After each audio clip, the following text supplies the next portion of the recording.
speaking of free speech and cancellation, Jimmy Kimmel, the late night show comedian in the US, he's had a show for decades now, I think. He's been cancelled, apparently. At least his show has been paused indefinitely, and that's because of a monologue that he gave in which he tried to suggest that the shooter in the Charlie Kirk political assassination is part of the MAGA movement, and then he went on to mock Trump. Let's take a look at part of his monologue now. We hit some new lows over the weekend with the MAGA gang desperately trying to characterize this kid who murdered Charlie Kirk as anything other than one of them and doing everything they can to score political points from it.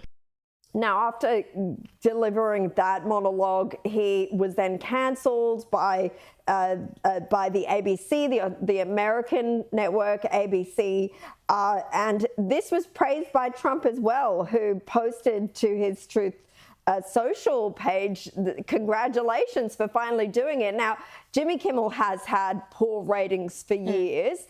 I found that part of his monologue particularly odious because it was so disingenuous, that there has been so much evidence that the suspect, we should say suspect, he has been charged at this stage, obviously, that he was motivated by far left ideology, from what was engraved on the bullet casings to now what we know about his text messages with his transgender lover, and his own family, who were Trump supporters and conservative, actually turned him in to try and smear the MAGA movement as somehow being responsible for this. I think is just the lowest of the low. Well, it's blatantly false. So this monologue went up on Monday. The assassination happened on Thursday. By that point, there was already enough evidence to say this was motivated by someone with far-left ideology. Jimmy Kimmel, I think this was the nail in the coffin. He went to air again on the Tuesday.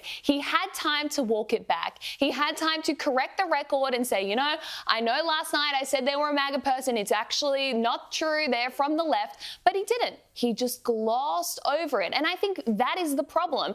You have people who feel like just because they have a TV show or a platform, they can say whatever they want and do whatever they want. This is not cancel culture. This is consequence culture. If you want to get up on national TV and spread blatant lies that confuse people and that are just false and deeply offensive, well, you will face consequences. And I think that's a good thing. Yeah, and I think the other thing worth noting is everyone talks about free speech and how we should have free speech, but the reality is this is a very well-paid big star with a national platform, albeit his ratings have declined in recent years.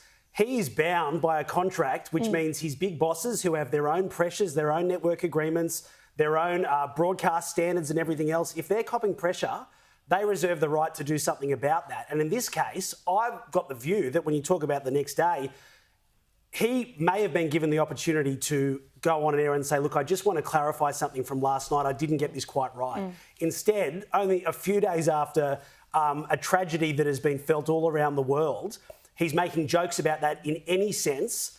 And so there was an opportunity here to apologise, but instead, I'm sorry, but you're bound by a contract. If your bosses decide you're being stood down until you go through some training or something like that, then so be it. Having said all of that, I do think there's a difference between someone like Jimmy Kimmel, who is a comedian at the end of the day and is not a journalist. It's one thing for a CNN host or an MSNBC host to stand up and report lies, and there have been plenty of occasions or misleading comments, but he is a comedian, and I do think this also does set a dangerous precedent. Again, I fear that this makes him a free speech martyr, and I'll note that it's only recently, when their side seems to be losing in the polls, like with Trump, that it's kind of cute that the left now cares about free speech. I mean, they've been cancelling people on the right for decades, and now they care when there are consequences to their own people.